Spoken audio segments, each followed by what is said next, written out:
play there that I would say the future of retail is going to be completely digital. That is not the case.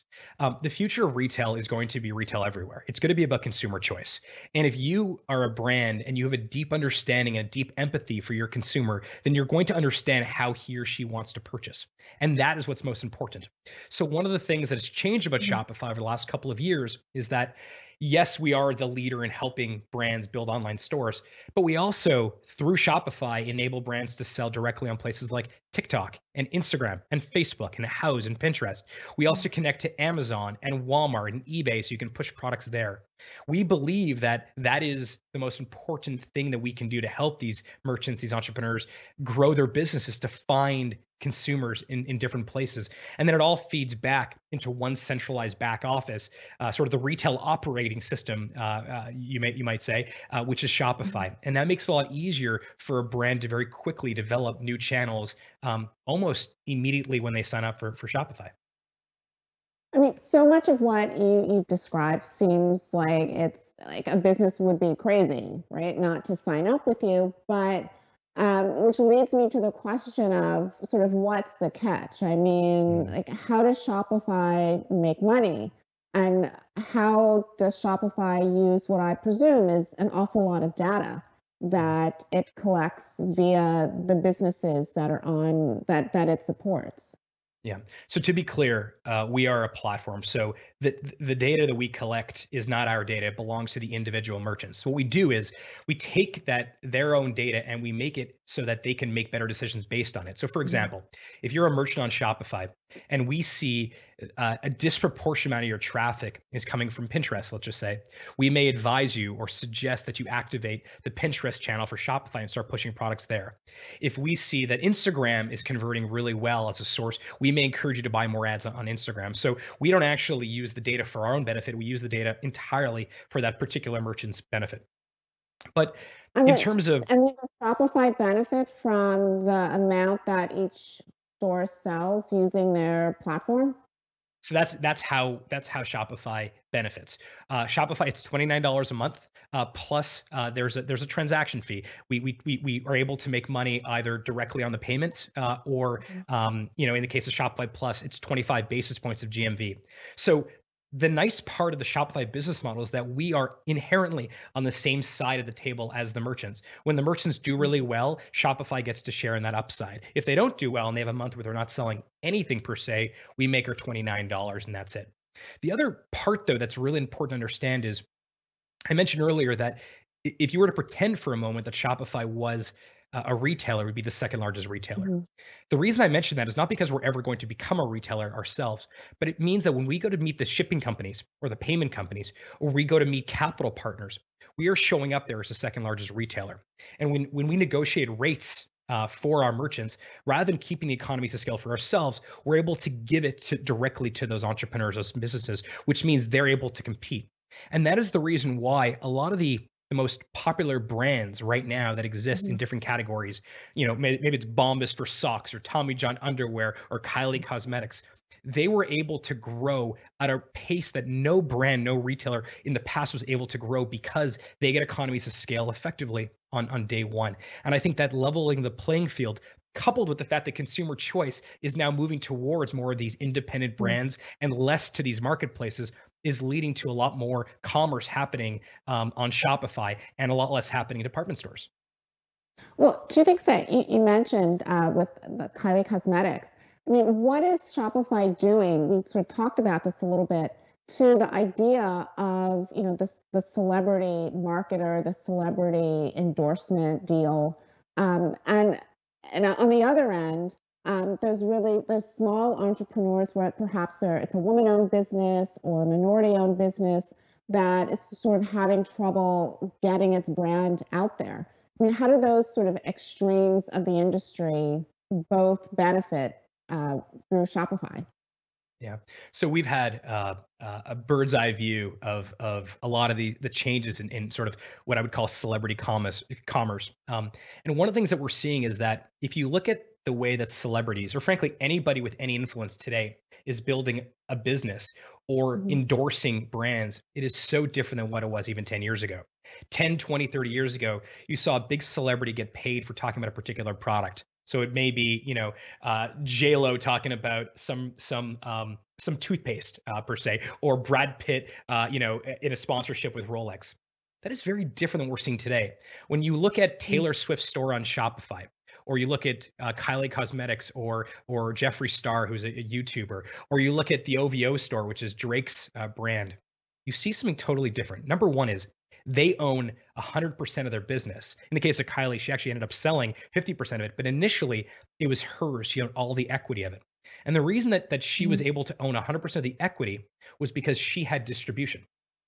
And if you think about the way that Michael Jordan got set up in creating the Jordan brand in the 80s, he got a licensing fee from Nike because Nike owned the means of distribution. Even if he wanted to own it and sell it himself, he never had a way to do so Mm. because e-commerce did not exist. So I think on the celebrity side, you're seeing two differences. One is it is not promotional products. It is authentic. The ones that are doing well, at least, they are building authentic, high quality products. And you can see that with Yeezy and Kanye's brand, but you can see that across thousands of celebrities, and most of them are doing it on Shopify.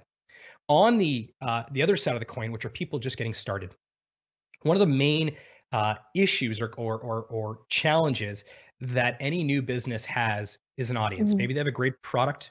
They have a beautiful store now with Shopify. Maybe they also have a brick and mortar store, or they will have a brick and mortar store on the other side of the pandemic. But finding an audience remains quite difficult. And in the early days of e-commerce, sort of, the Gen 1 of e-commerce, the way to get customers was really to pay money for something like AdWords, or something like to hire an SEO consultant. What has Mhm. changed dramatically about building a business today in 2020 is that social media doesn't necessarily require a lot of resources. It requires resourcefulness. You don't need capital to go buy ads. You can find a community of people if you're smart and you're creative and you're persistent, that exist on Instagram or TikTok or Twitter, and you can engage with them and you can build an audience that way. And I think what that is doing is that is incredibly democratizing, which is why we see so many businesses that a year ago didn't exist that are now doing millions and millions of dollars without ever having to raise any capital. And that is the leveling of the playing field that we are so proud of at Shopify. And Shopify can help them sell on Instagram, for instance. I mean, That's it right. Yeah. allows. So Go ahead. Yeah, so we've been the launch partner with Facebook and Instagram since they announced commerce, and so working with Instagram, but also we announced a partnership with TikTok a couple weeks ago, and many others. From the Shopify dashboard, from your admin, you can easily push products to all these social media platforms or even to marketplaces. And the key to that is that, as I talked about earlier, this idea of commerce everywhere. If you have a beautiful product, maybe you make camping equipment, that Walmart channel that you can access through Shopify to push your products to the Walmart marketplace, that may be the best channel possible. But if you're making artisanal goods or you're making coffee mugs, you may decide that the Pinterest channel is a much more effective channel for you as well. And so, what we try to do is figure out where consumers are, both online and offline, and then make it really easy for small businesses and entrepreneurs to easily access them. One other point I just want to make, because you mentioned earlier this idea that those resistant retailers, like, what's preventing them? What's the catch? I think is the term you use. I also want to be clear that one of the things that I've noticed through the pandemic, which is really important, is that although I talk a lot about sort of these startups, these companies that went from their mom's kitchen table to being, Gymshark, or to being, Brooklinen, these mega Mhm. DTC brands. Um, Beyond that, there's some of the bigger companies are also beginning to think a lot more entrepreneurial. At the beginning of the pandemic, we saw Heinz Ketchup start a store on Shopify. We saw Lindt Chocolate, Schwinn Bicycle, Stetson hats. Mm. Today, I noticed that Arby's is selling a hat for Thanksgiving with a built-in pillow on it, so you can take a nap after Thanksgiving dinner. I kid you not. I just tweeted about it before I jumped on this interview. So we are also watching larger companies and very large brands. Chipotle has a farmer's market on Shopify now. So it's not just the startups that are being entrepreneurial Mhm. and trying to find new customers. Some of the biggest companies on the planet are also leveraging this new technology to access new customers. Do you worry that at a certain point there'll be no respite from commerce? That wherever we go, there will be someone, there'll be a button there that we can buy something? I think the key, though, well, no, I don't worry about that, because what I notice about the best brands and the best entrepreneurs is Mm. that they know when to ask for a purchase, and they know when to entertain, and they know when to communicate, and they know when to just engage or have a conversation with their consumer or their potential consumer, but they also know when the transaction should happen.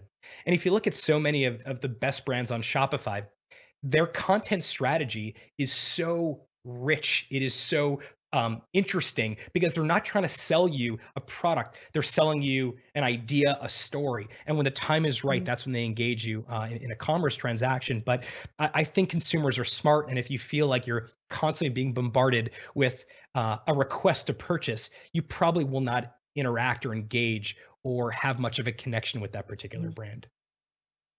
I think in a testament to the sheer breadth of Shopify, you've also been had outreach from the Canadian government, just as a way of helping some of the businesses that are really feeling the stress from the pandemic to to move forward.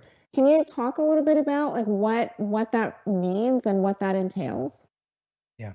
So we have heard now from the state of New York, the Canadian government, both the federal government, but also the local Mhm. governments in different cities. And we announced a partnership with Australia in the last couple, I think the last week or so. What is happening is that I think governments are have a deep understanding that on the other side of the pandemic, but frankly for the future of their geography is for it to be rich and cultural, they need small business to exist. And for a long time, government just said, hey, we'll let the businesses figure out how to adapt, how to evolve, how to innovate in their business. Mhm. But I think they're realizing that some folks are getting left behind. I mentioned the resistant ones. And so what's happening now is we are being, in many ways, we are being inundated with phone calls and emails from governments asking us if we can play a role in helping their own businesses digitalize. In the case of Toronto, for example, which is one of the largest cities here in Canada, we worked with Mayor Tory, the mayor of Toronto, in his office to create a program whereby we would take physical stores and digitalize them. And then what happened is the government, the municipal government, hired students, hundreds of students, to go ahead and take those physical businesses and turn it from brick and mortar to more of a brick and click model, where they still have a brick and mortar store, but they also can Mhm. sell online.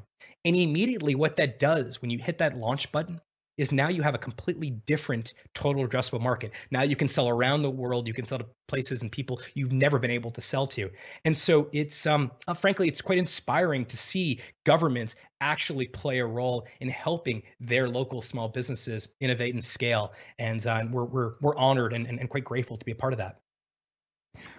I mean, one of the it seems like in part you're also suggesting that one of the important things about keeping that brick and mortar presence is also not to remove character Mm, and that feeling of discovery and delight from neighborhoods, right? I mean, I yeah, would think totally. that part of the even if you're not regularly going into brick and mortar stores, there's still something to be said for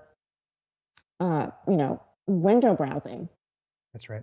One of my favorite merchants on Shopify, but frankly, one of my favorite brands is a company called Kith, Kith. They're based out of New York Mhm. City.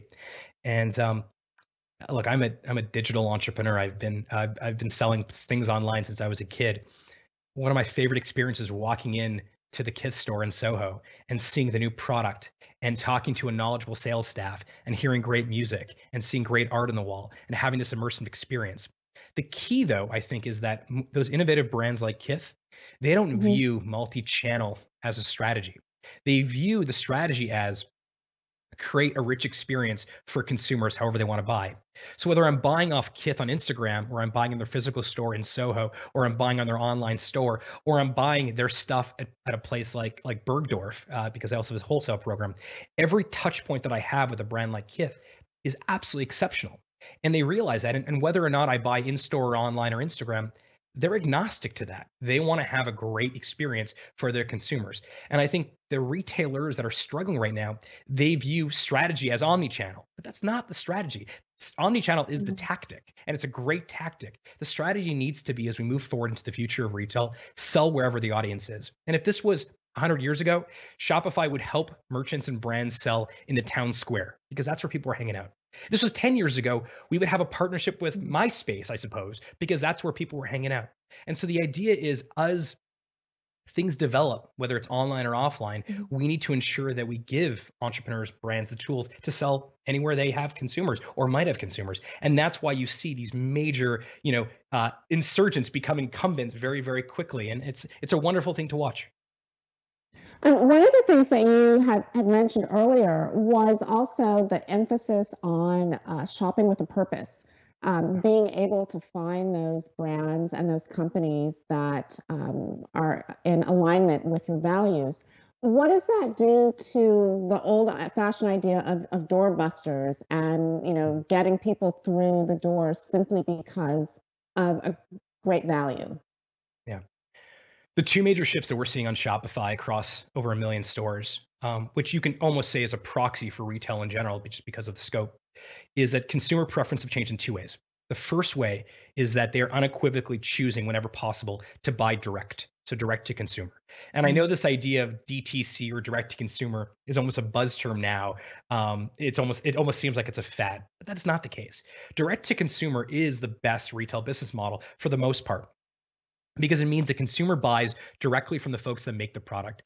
The folks that make the product can ensure a great experience, and they're not sharing the margin with anyone else. And if you think back to that example 100 years ago in the town square, you bought bread from the baker and you brought shoes from the cobbler, and that's how it Mm. always was done. So the first consumer trend that is changing is certainly DTC and buying from independent brands whenever possible is here to stay. But the second one, to your point, is this idea of conscious consumerism, where consumers Mhm. are actually curious and they're doing research to figure out what are the values, what are the organizations, what are some of the ethos inside the culture of the brands and the stores that I'm buying from. And that is so different than going back even 5 years ago, where we as consumers, it was doorbuster deals, as you mentioned. We were always looking for Mhm. great deals and great discounting. And now it feels, and certainly the pandemic has accelerated this, that we as consumers are choosing and preferring to buy from brands whose values reflect our own whenever possible. And I think that is leading to a lot more independent businesses. That's not to say there isn't going to be room for great intermediaries or great curators of product. If you have a store and you're selling someone else's products that are available direct, that's okay. The key, though, is if you're selling someone else's products, that you have to give the consumer more value than they can get directly from that brand. And so if I go into a store and they're selling Blue Salt hoodies, my favorite hoodies, and I can buy directly from the entrepreneur behind Blue Salt, if I'm going to that store has to show me something or curate an experience for me that Mhm. allows me to justify paying them a margin. Otherwise, I will go direct. I think a lot of the large department stores that went out of business simply stopped adding a sufficient amount of value to justify their profit margin. Yeah, which makes me wonder, we're coming up on what here, in the States is Black Friday, that big shopping day after Thanksgiving, but also leading into the holiday season in general. I mean, do you foresee sort of an end to that race to get the deals in a brick and mortar store? Sort of are we seeing the end to, a Black Friday? Yeah. So, no, I actually think the Black Friday, Cyber Monday weekend, which was a 4-day weekend, is now a Mhm. season. So it has gone a lot longer, first and foremost. The second thing is industry trends are predicting that Cyber Monday and Black Friday will both surpass $10 billion in e-commerce sales in the US. That is a 40% increase from last year. So we will see a Mhm. lot more buying happening this year than ever before. The second thing is 97% of US shoppers that we surveyed plan to shop online over that holiday weekend. Again, a massive increase. And 77% of shoppers told us they're planning to participate in the Black Friday Cyber Monday weekend. They're actually going to spend more than they did in 2019. So one, uh, it's not just about deals, but as consumers, we are extending the Black Friday, Cyber Monday season a lot longer. We are not just looking for deals; we are looking for products and brands that resonate with us personally. We're looking to buy direct. We're looking for this conscious consumerism in terms of our buying preferences. But there's always going to be a place for bargain basement deals. There's always going to be a place if I need to get, a ruler. I don't really care if it's the highest quality ruler or not. I like to use a ruler when I make my notes. I just need a ruler. I need it as fast as possible. So there are certain products where I just want to get it fast, cheap, and make it as effective as possible.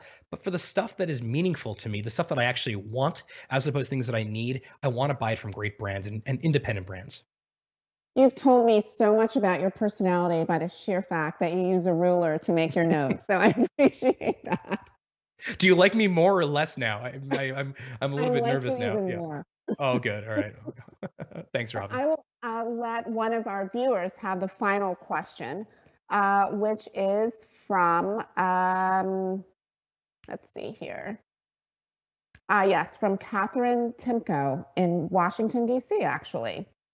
What do you say to retailers who may be afraid of Shopify? Oh, don't be. Not at all. Shopify is it's a superpower and a set of superpower skills for retailers. If you are a retailer and you have one location, physical location, that means you can only sell in that particular geography. But if you decide to use Shopify, you now completely change your total addressable market. You now can sell to a global audience. The other thing is, I think a lot of people, the resistant retailers or those that may be somewhat resistant, Mhm. fear digitalization because it's either too expensive or too complicated. And one of the things that we've done is painstakingly crafted Shopify to be a product that is really easy to use, where at the beginning, it's very simple, allows you to build an online store, sell products, easily do fulfillment and shipping. But over time, as you grow and the complexities of your business grow as well, Mhm. the value of Shopify almost reveals itself to you, but only when you need it. And the idea is that if you start with Shopify and you have a store with us, if Apple comes out with a great new way to pay like Apple Pay, or we come out with a great new pay like Shop Pay, or you hear in the news that Instagram is now enabling commerce, or that TikTok now has shoppable ads, Mhm. you can rely on the fact that by being part of the Shopify community, you get access to all of those brand new piece of technology immediately. And so I think in many ways, that's at the beginning of our discussion today. I said, we're the entrepreneurship company, and we really want to be that. We think that's really important. But what we're trying to do is make it so that anyone who is a retailer, anyone who is a brand can scale and do so easily. It's I think it's really important to do that. And they can do that without losing the essential personality of That's their right, business. exactly. Yeah, they're not mutually exclusive. You can still have a great connection. You can have great heart. You can have great culture, and you can have a great connection to the consumer without necessarily being there. It's interesting because you can scale brand digitally in a very compelling way, Mm. and I think most people don't know that. It takes a certain set of inventiveness and resiliency, and we make it really easy. If you're on Shopify, we're feeding you with new ideas every single week so that you can rethink your business strategy. Harley, thank you so much for being with us this afternoon. It's been insanely fascinating. I really appreciate it. I've learned a lot. And I want to tell our audience that you can join my colleague, Robert Costa, tomorrow for an interview with former National Security Advisor John Bolton. And Karen Attia will be hosting a Race in America conversation with Opal Tometi, one of the co founders of Black Lives Matter.